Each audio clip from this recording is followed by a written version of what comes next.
கட்சியினுடைய தலைவர் தொல் திருமாவளவன் அவர்கள் உரையாற்றுவார்.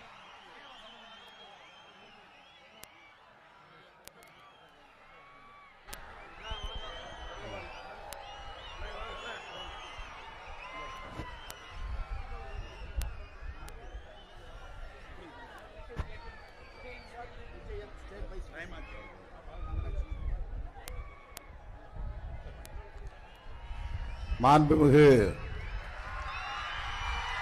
அகில இந்திய காங்கிரஸ் கமிட்டியின் தலைவர், இன்றைய இந்திய அரசியலை வழிநடத்தக்கூடிய வல்லமை வாய்ந்த தலைவர் திருமிகு மல்லிகார்ஜுன் கார்கே அவர்களே,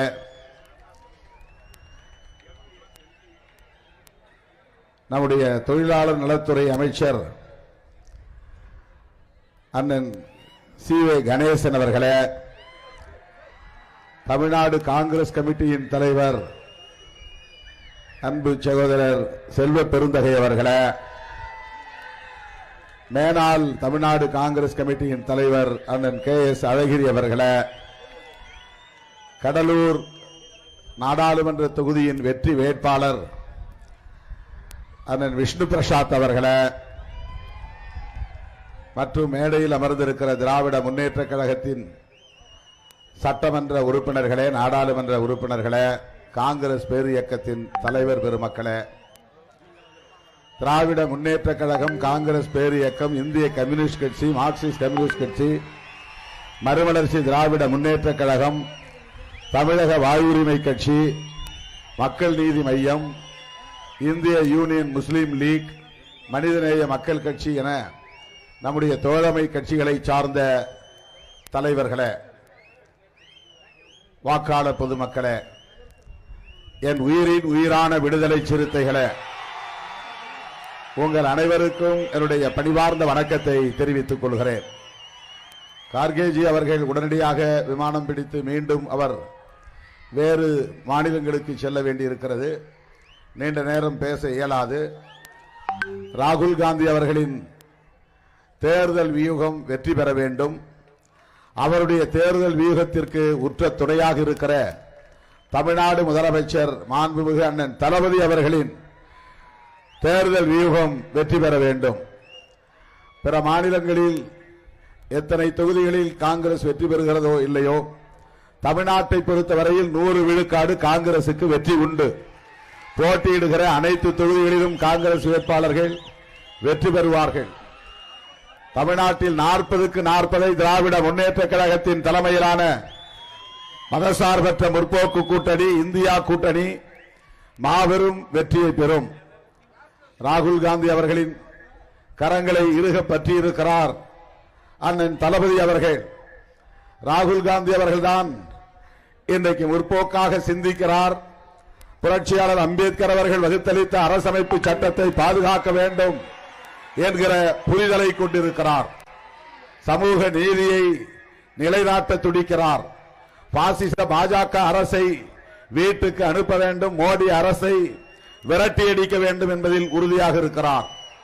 அந்த கருத்திலே 100 விழுக்காடு உடன்பட்டு நிற்கிற காரணத்தினால்தான் எத்தனையோ பல நெருக்கடிகளுக்கு இடையிலும் பாரதிய ஜனதா கட்சியை எதிர்த்து திராவிட முன்னேற்ற கழகத்தின் தலைவர், தமிழ்நாடு முதலமைச்சர் மாண்புமிகு அண்ணன் தளபதி ஸ்டாலின் அவர்கள் இன்றைக்கு காங்கிரஸ் கட்சியோடு தன்னுடைய பயணத்தை உறுதிப்படுத்தி இருக்கிறார். 2019 முதலாக ராகுல் காந்தி தான் அடுத்த பிரதமர் என்று சொன்னவர், துணிந்து சொன்னவர் தமிழ்நாடு முதலமைச்சர் அண்ணன் தளபதி ஸ்டாலின் அவர்கள். இன்றைக்கு நாடு மிகப்பெரிய ஆபத்தில் சிக்கி இருக்கிறது. மிகப்பெரிய தீங்கு சூழ்ந்திருக்கிறது. அதை நன்கு உணர்ந்தவர் நம்முடைய ராகுல் காந்தி அவர்கள். அதனால்தான் கன்னியாகுமரியிலிருந்து காஷ்மீர் வரையில் இந்த தேசத்தை தனது கால்களாலேயே அளந்தார். நடந்தார் என்பதை விட அளந்தார். கோடிக்கணக்கான மக்களை சந்தித்தார். தெற்கிலிருந்து வடக்கே, மேற்கிலிருந்து கிழக்கே என்று, கிழக்கிலிருந்து மேற்கே என்று இந்திய தேசத்தையே தன்னுடைய கால்களால் அளந்த வரலாற்று பெருமையை இன்றைக்கு ராகுல் காந்தி அவர்கள் பெற்றிருக்கிறார். தன்னை பிரதமராக்க வேண்டும் என்று அவர் கோரிக்கை வைக்கவில்லை. காங்கிரஸை வலுப்படுத்துங்கள் என்று அவர் சொல்லவில்லை, இந்த நாட்டை காப்பாற்றுங்கள் என்று மக்களிடத்திலே கோரிக்கை வைத்திருக்கிறார். ராகுல் காந்தி அவர்களின் குடும்பம் ஒரு தியாக குடும்பம் என்பதை நாம் அறிவோம். இந்திரா காந்தி அம்மையார் அவர்கள் மதசார்பின்மைக்காகத்தான் படுகொலை செய்யப்பட்டார். காந்தியடிகள் மதசார்பின்மைக்காகத்தான் படுகொலை செய்யப்பட்டார். அப்படிப்பட்ட ஒரு பேராபத்து சூழ்ந்துள்ள இந்த மண்ணில் எந்த பாதுகாப்பும் இல்லாமல் மிக இயல்பாக இந்தியா முழுவதும் நடைபயணம் மேற்கொண்டு மக்களை, கோடிக்கணக்கான மக்களை சந்தித்தவர் ராகுல் காந்தி அவர்கள். தன்னுடைய உயிருக்கு ஆபத்து இருக்கிறது என்றாலும் கூட அதையெல்லாம் பொருட்படுத்தாமல் பாரத் ஜோடோ யாத்ரா, இந்திய ஒற்றுமை பயணம் என்கிற ஒரு மகத்தான வரலாற்று பயணத்தை மேற்கொண்டவர். எனக்கு தெரிந்த வரையில் மக்கள் சீனம் அமைத்த மாவோவின் நெடும்பயணத்திற்கு பிறகு அரசியல் வரலாற்றில் ஒரு மாபெரும் பயணத்தை நடத்தி முடித்திருப்பவர் இளம் தலைவர் ராகுல் காந்தி என்பதை யாரும் மறுக்க முடியாது. அப்படிப்பட்ட அந்த பயணம் எதற்காக? தனிப்பட்ட குடும்ப நலனுக்காகவா? தன்னுடைய பதவிக்காகவா? காங்கிரசின் ஆட்சி அதிகாரம் பெற வேண்டும் என்கிற நோக்கத்திற்காகவா? இல்லை, இல்லை. பாசிச பாஜக அரசிடம் இருந்து இந்த நாட்டை காப்பாற்ற வேண்டும், இந்த மக்களை காப்பாற்ற வேண்டும். அதைவிட மேலாக புரட்சியாளர் அம்பேத்கர் அவர்கள் வகுத்தளித்திருக்கிற அரசமைப்பு சட்டத்தை பாதுகாக்க வேண்டும். இதை நன்கு உணர்ந்திருப்பவர் ராகுல் காந்தி அவர்கள். ஒரே ஒரு செய்தியை சொல்லி நான் முடிக்க விரும்புகிறேன். மதசார்பின்மை என்கிற ஒற்றை கொள்கைக்காக இந்த தேசிய காங்கிரஸ், ராகுல் காந்தியின் குடும்பம் மிகப்பெரிய தியாகத்தை செய்திருக்கிறது. 1976 மிசா வந்த போது கூட அரசமைப்பு சட்டத்தின் பிரியாம்பிள் என்கிற முகப்புரையை திருத்தி அதிலே சோசலிஸ்ட், செக்யூலர் என்கிற 2 சொற்களை இணைத்தவர் இந்திரா காந்தி அம்மையார். காந்தியடிகள் கொல்லப்பட்டது எதற்காக? அவர் மிக தீவிரமான இந்து பக்தர், ராம பக்தர். அவர் எந்த வகையிலும் இந்துக்களுக்கு எதிரானவர் இல்லை. ஆனாலும் ஏன் அவரை படுகொலை செய்தார்?